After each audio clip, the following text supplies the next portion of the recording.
नमस्कार। कहा जाता है कि माता पिता और देश का कर्ज कभी भी चुकाया नहीं जाता। इस कर्ज को चुकाने के सबके अपने अपने तरीके और रास्ते हैं। आइए आज हम एक ऐसी शख्सियत से मिलते हैं जो सेना में रहते हुए देश के दुश्मनों के साथ लड़े और अब समाज का कर्ज चुकाने की कोशिश करते हुए आज सेवानिवृत्ति के बाद वो समाज की बुराइयों से लड़ रहे हैं और अपना सारा समय वो समाज सेवा में लगाते हैं।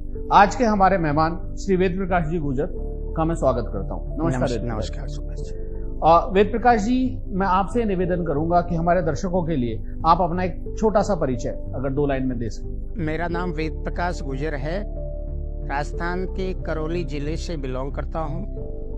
मैं 21 साल सेना में सर्विस करके 2015 में सेना से सेवानिवृत्त हुआ हूँ और उसके बाद कर्नल साहब के आदर्शों से, कर्नल साहब के कामों से, समाज सेवा से प्रेरित होकर उन्हीं की पद चिन्हों पर चलने की कोशिश करते हुए एक एक्स सर्विस होने के नाते समाज सेवा में अपना समय दे।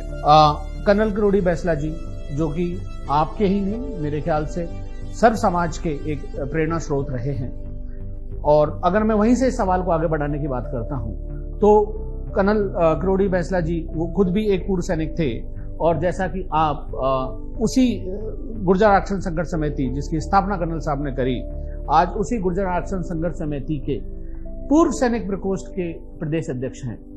तो ये आरक्षण संघर्ष समिति में पूर्व सैनिक प्रकोष्ठ का क्या रोल है, इसकी स्थापना के किए जाने के पीछे आपके उद्देश्य क्या हैं, अगर इसके बारे में आप कोई 2 लाइन या कोई प्रकाश डालना चाहें। भूतपूर्व सैनिक प्रकोष्ठ का जो मेन उद्देश्य है वो है कर्नल साहब के जो सपने थे, जो वो सपने उन्होंने देखे थे, समाज में जो बुराइयां हैं, समाज में जो कुरीतियां व्याप्त हैं, उनको दूर करने के, जो सपने अधूरे रह गए उनको पूरा करने के लिए कर्नल साहब हमेशा कहते थे 4 चीजें उनकी मेन थी: अच्छा स्वास्थ्य, अच्छी शिक्षा, पढ़ी लिखी माँ और कर्ज मुक्त समाज जी।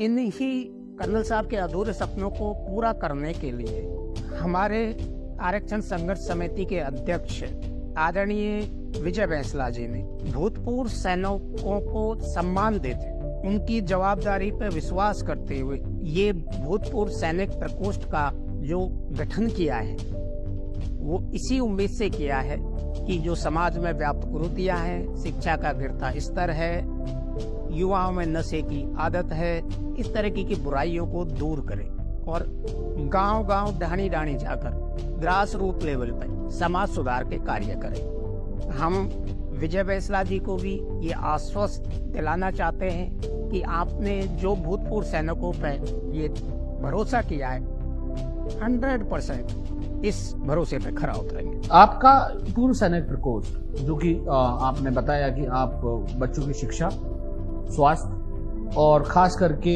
बालिका शिक्षा पे आप लोग फोकस करते हैं, तो इसके अलावा क्या आप वो बच्चे जो कि अपनी शिक्षा पूरी कर चुके हैं और फौज, पुलिस या किसी भी तरह की जिसको हम कहते हैं सरकारी नौकरी, और देसी भाषा में हम ये कहते हैं कि सब बेल्ट की नौकरी, चाहे वो डिफेंस सर्विसेज हो, चाहे वो पुलिस डिपार्टमेंट हो, क्या ऐसे बच्चों का भी आपका ये प्रकोष्ठ मार्गदर्शन करता है? बिल्कुल सुभाष जी, हमारे जो प्रभारी हैं भूतपूर्व सैनिक प्रकोष्ठ के तहसील लेवल, गांव लेवल पे, जिला लेवल, विधानसभा लेवल पे, वो गांव-गांव जाकर उन युवाओं को मोटिवेट करते हैं, ट्रेनिंग देते हैं जो फोर्सेस में जाने की इच्छा रखते हैं। उन्हें फिजिकल ट्रेनिंग, उन्हें रिटन ट्रेनिंग, कंपटीशन की तैयारी, इन चीज़ों में मोटिवेट करते हैं और बिल्कुल हम उस फील्ड में काम कर रहे हैं। बहुत बढ़िया।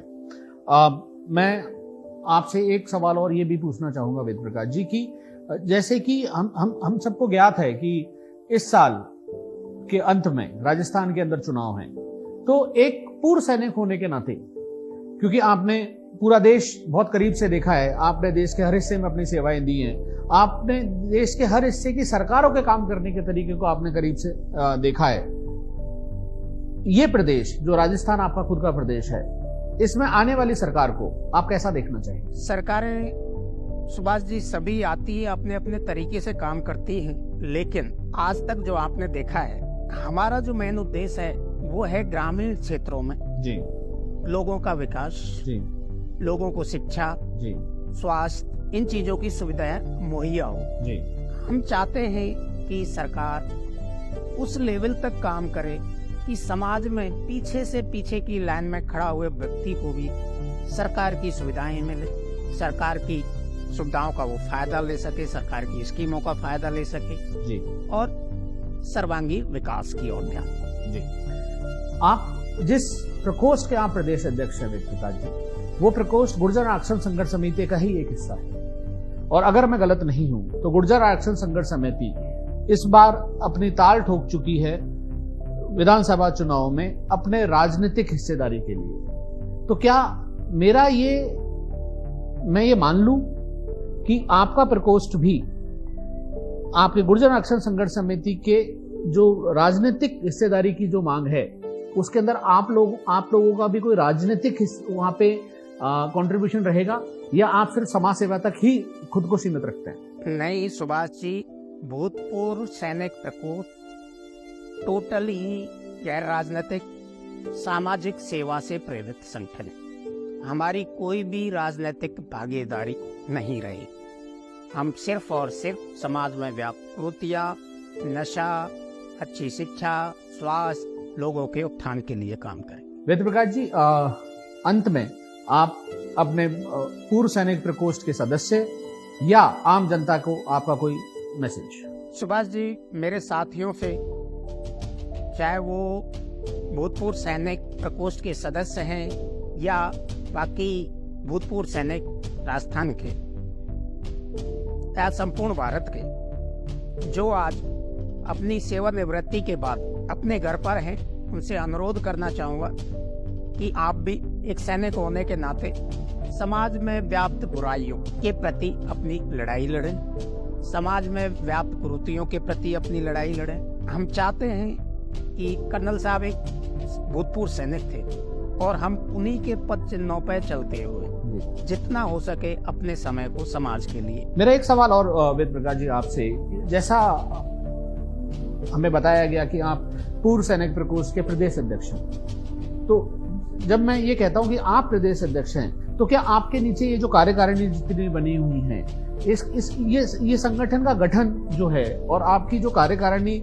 कि पूरे प्रदेश में जिस तरीके से फैली हुई है, इस पे अगर आप रोशनी डालना चाहें? कार्यकारिणी का गठन हमने जो किया है वो जिले वाइज, पंचायत वाइज नहीं होके विधानसभाओं के स्ट्रक्चर के हिसाब से, विधानसभाओं के हिसाब से गठन करने का हमारा उद्देश्य कोई राजनीतिक नहीं है।